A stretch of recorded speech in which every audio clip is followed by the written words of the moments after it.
탈시설에 대해서 알고 계세요? 아니요. 몰라요? 네. 그럼 친구는요? 저도 잘 몰라요. 몰라요? 그러면은 탈시설 하는 거에 있어서 장애인분들이 지역사회에서 나와서 저희와 같이 사는 게 좋을까? 아니면 시설에서 같이 거주하시는 게 좋을까요? 같이 거주하는 게 좋아요. 우리랑 함께 같이 거주하는 거예요? 우리 친구, 시설이 더 필요하다. 혹시 이유를 들어볼 수 있을까요? 장애인도 일반 사람과 다 시민이니까 같이 살아야 될 것 같아요. 우리 똑같은 시민이니까. 그럼 혹시 그 시설에 있어야 된다고 생각하는 이유가 어떤 건지 알 수 있을까요? 아직은 뭔가 장애인들이 막 돌아다니기에는 위험하다고 생각해서. 그것도 맞는 말이기도 하죠. 네. 그러면은 장애인분이 아까도 대답해 주셨는데, 장애인이 지역사회에서 살아가기 위해서 필요한 3가지 같이 한번 말해줄래요? 어떤 게 가장 중요할까요? 제일 중요하다고 생각하는 거. 복지요. 그 두 번째는요? 주거, 집. 집이요? 네. 그럼 3번째는요? 그러면은 탈시설에 대해서 알고 계신가요? 들어봤습니다. 그럼 그 탈시설에 대해서는 혹시 어떻게 생각하세요? 그 지역 공동체가 관심을 가지고 장애인분들이 이제 스스로 자립할 수 있게끔 체계가 잘 구축이 된다면 좋은 것 같아요. 취지가 좋다고 생각합니다. 그러면은 그 장애인에게 지역사회와 시설 중에서 어디에서 생활하는 것이 더 좋다고 생각하세요? 그거는 장애인분들의 그 스스로 생활할 수 있는 정도에 따라서 좀 달라져야 된다고 생각하는데, 그 사람들의 그 도움이 필요하거나 아니면 시설에 있는 게 안전하신 분들은 시설에 계시는 게 맞고, 본인 스스로 좀 독립을 해보고 싶고 그만한 좀 이렇게 능력이 되시거나 하시다면은 나와서 주거권을 가지고 자립하시는 것도 좋다고 생각합니다. 그러면은 장애인인 분께서 그 시설이나 지역사회에서 살기 위해서 필요한 3가지가 어떤 것이라고 생각하세요? 일단 좀 체계적인 그 지역사회 네트워크가 좀 돼야 된다고 생각하고요. 그리고 이제 나라 정부 차원에서도 복지가 지원이 돼야 되고, 그리고 무엇보다 주민들 속에서 같이 어울려 사는 거기 때문에 주변 분들의 관심과 사랑이 필요하다고 생각합니다. 그럼 마지막으로 탈시설을 꿈꾸는 당사자분들이 계시는데, 그분들한테 뭐 응원의 한마디 같은 거 해주실 수 있으실까요? 네, 일단 개인의 자유는 누구에게나 보장이 돼야 된다고 생각하기 때문에 그런 선택을 하신다면 존중을 하고, 저희 사회에 들어오시면은 아주 관심과 사랑으로 사이좋게 잘 지냈으면 좋겠습니다. 감사합니다. 탈시설에 대해 알고 계시나요? 예, 알고 있습니다. 혹시 탈시설에 대해 어떻게 생각하고 계시나요? 이제 이 시설이라는 자체가 우리 사회가, 국가가 안고 같이 가야 될 문제라고 생각을 해요. 그래서 이제 시설에 거주하는 사람들, 시설에 있는 사람들 나와도 문제고 갈 데가 없으니까, 또 거기에 계속 있으면은 또 이제 거기에서 또 이제 인권 침해를, 그 심각한 인권 유린을 당하는 걸로 내가 이제 알고 있어요. 그래서 결국은 이제 우리 사회가 책임져야 될 문제라고 생각해요. 혹시 장애인이 시설이랑 지역사회 중 어디에 사는 것이 더 좋다고 생각하시나요? 장애인들은 어디에 있어도 문제는 이제 우리 사회인들이, 우리 구성원들이 생각하는 장애인들에 대한 그 마인드를 바꾸지 않으면은 시설에 있으나 밖에 나오나 똑같아요. 그러니까 우리가 장애인들도 우리 사회의 일원이다, 똑같은 국민이고, 이런 그 생각을 해야, 그러면 이제 그런 사고를 가지고 있으면 시설에 있던 나오던 그 장애인들이나 청소년들이나 가정이 없는 청소년들이나 살아가는데 훨씬 이제 긍정적인 요소가 되지 않을까, 이런 생각을 평소에도 하고 있습니다. 그럼 혹시 그럼 마지막으로 탈시설 뭐 하시는 분들이나 좀 그런 분들에 대해서 뭐 혹시 하고 싶은 말씀 혹시 따로 있으실까요? 훌륭한 분들이죠. 우리가 사실은 이 모든 문제를 국가에서 해야 되는 문제인데, 이걸 이제 소수 종교단체나 아니면은 평소에 뜻이 있는 독재가들이 하는데, 참 훌륭한 분들입니다. 그 사람들이 우리가 같이 관심을 가지고 해야 될 거라고 이렇게 생각합니다. 어차피 우리 국가의 몫이요, 우리 사회의 몫이고, 그러니까. 예.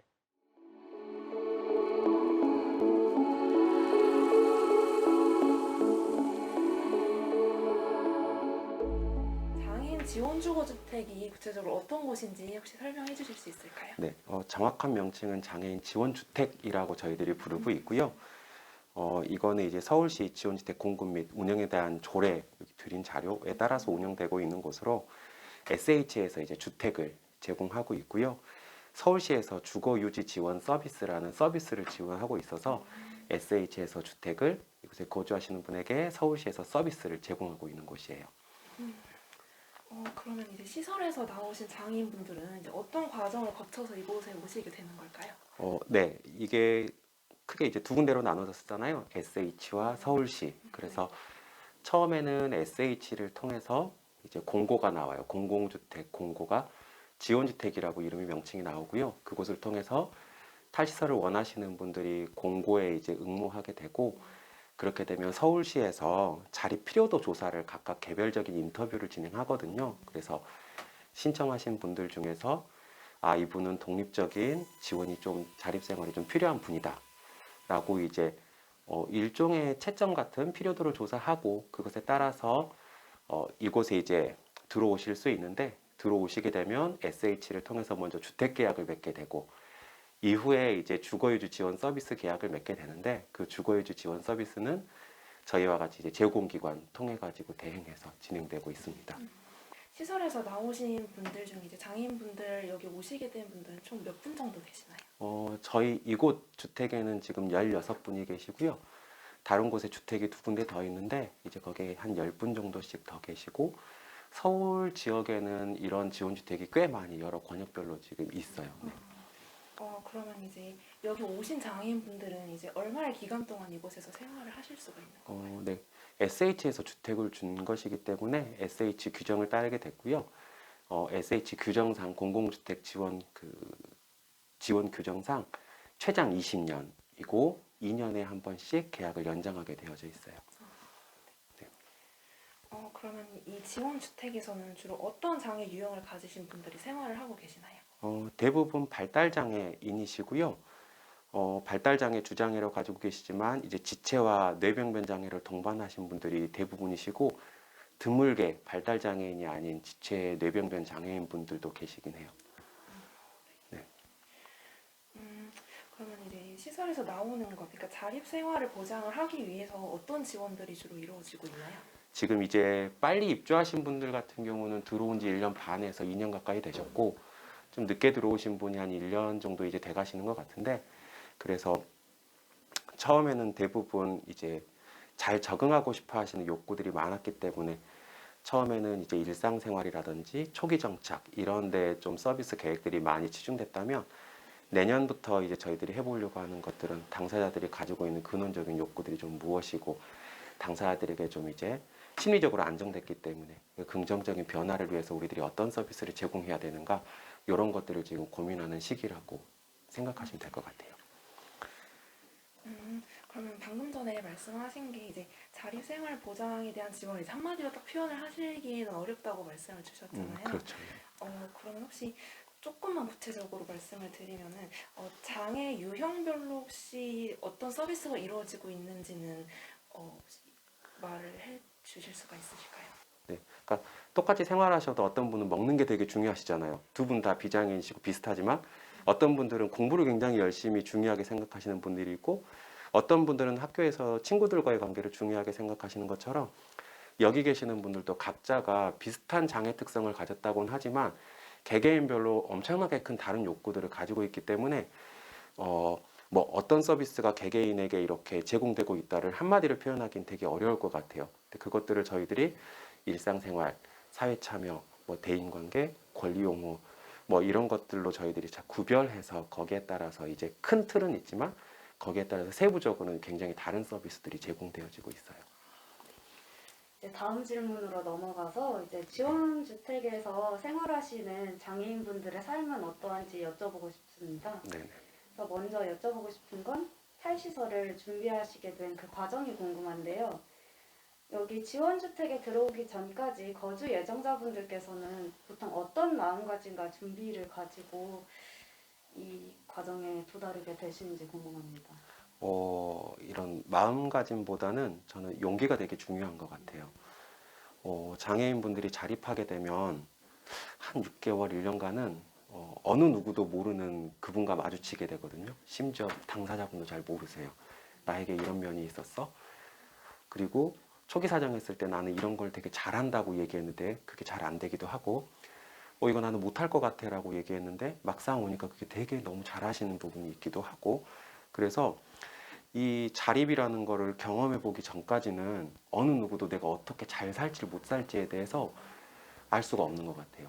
그래서 자립을 해보는 것, 내가 스스로 혼자 살아보겠다라고 마음을 먹는 것, 이 용기가 되게 중요한 것 같아요.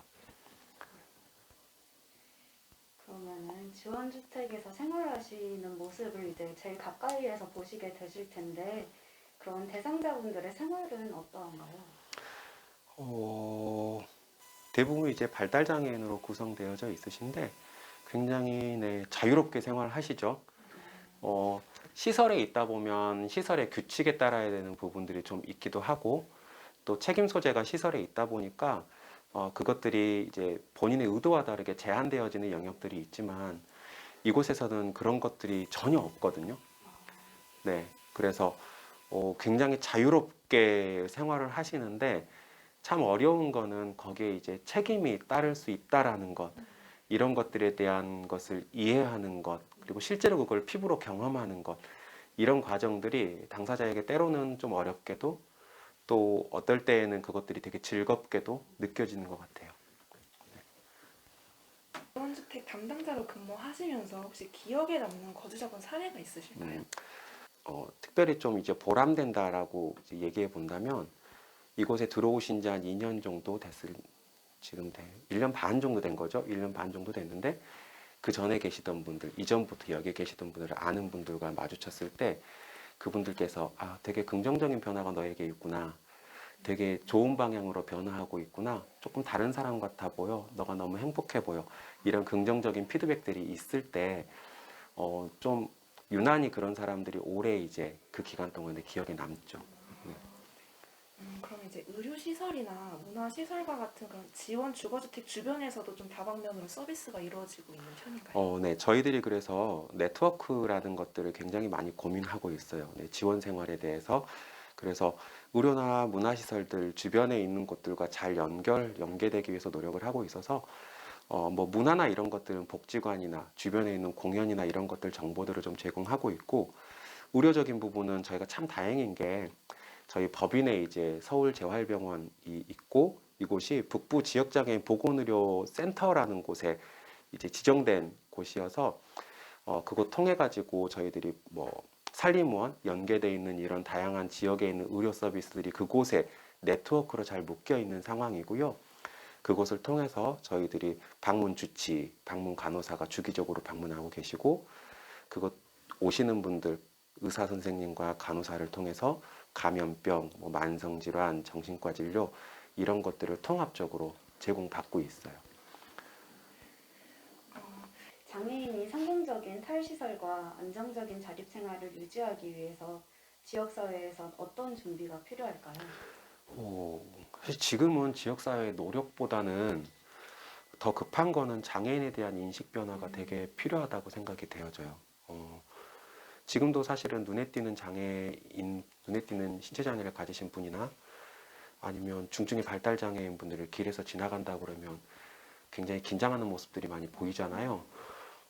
근데 장애 특성을 조금만 이해하고 있다면 그것들이 되게 일상적인 일들로 지나갈 수 있는 일인데 단순히 그런 분들이 눈에 띈다고 해서 긴장감을 가지는 건 아직 장애인에 대해서 잘 이해하시는 부분이나 인식에 못 따라가고 있는 것 같기는 해요.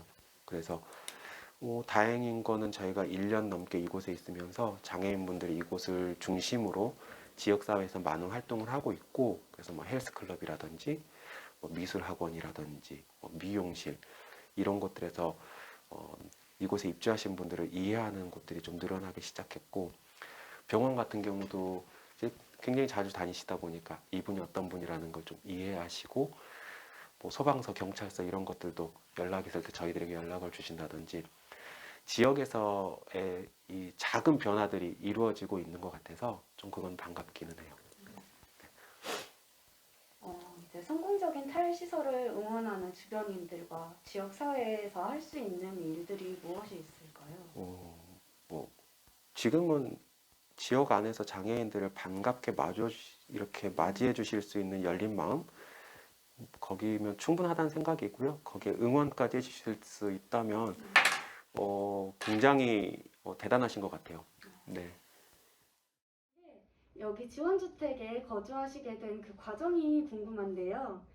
먼저 이 지원주택에 오시기 전에 쉐어룸에서 사셨다고 들었어요. 그 생활에서도 되게 만족스러운 생활을 하고 있다고 들었는데 어떻게 혼자 사시는 생활을 하기로 결정하게 되셨는지 궁금합니다. 체험에 혼자 살다가 네. 7, 8년 살았다가 네. 독립해야지라는 생각해서 여기 지원 살았던 곳에서 여기는 집을 해주고 그다음에 제가 독립해서 나와서 살게 되었어요. 그렇군요. 혼자 사시고 싶은 그런 마음이 드셨어요? 네. 아, 정말요? 와, 대단하신 것 같아요. 그래서 이제 혼자 살게 되셔서 이제 준비하는 과정들이 필요하셨을 것 같아요. 그래서 그런 과정들이 궁금한데 이런 지원주택의 서비스를 받을 수 있다는 것들을 어디서 들으셨을 수 있었는지 궁금합니다. 시설에 일단 시설에 네. 있는 선생님이 많이 도와주고 또 해주고 같이 도와주시면서 준비하실 수 있었던. 그리고 이제 혼자 나와서 생활하시게 될 때 걱정되었던 부분들도 있을 것 같아요.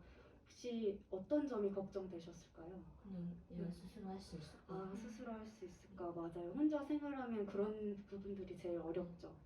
그리고 또 반대로 또 기대되는 부분도 있었을 것 같아요. 네. 어떤 게 있을까요? 나 혼자 거기는 같이 생활하는 거니까 좋아라는 스트레스 있었던 것도 있고 여기는 나 혼자 다 모든 걸 해야 되니까 혼자 사는 것도 좋지만 해야 되는 것도 엄청 많기도 하고 맞아요. 그런 부분이 기대되셔야 되니까 맞아요. 힘들기도 하고 또 기대되는 부분인 것 같아요. 그러면은 이제 시설에서 나와서 여기 주택에서 생활하게 되셨을 때 혹시 좋았던 점하고 힘들었던 점은 혹시 각각 뭐가 있을까요? 좋았던 거 지원주택에 온 걸 좋았어. 아, 여기 온 거가 혼자 살게 된 것도 좋고 네. 이 주택에 온 것도 좋고요. 그럼 반대로 이곳에서 생활하시면서 이 부분 조금 힘들다라고 생각 드셨던 거 있으실까요? 여기 살면서 많이 없는 것 같아요. 정말요? 되게 그러면 순조로운 혼자 살기 생활을 하고 계신 것 같아요. 너무 부럽네요.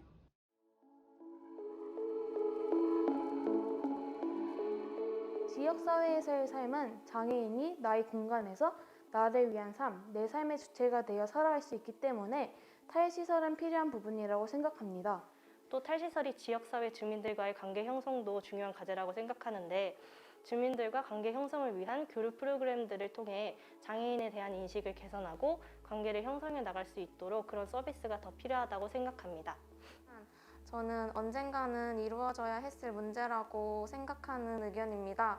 장애인에게도 지역사회에서 돌봄을 받고 사회에 녹아들 자유와 권리가 있으니까요. 생활 방식이나 사고의 차이는 있겠지만 장애인이나 비장애인이나 가진 인권과 권리는 모두 같다고 생각을 해요.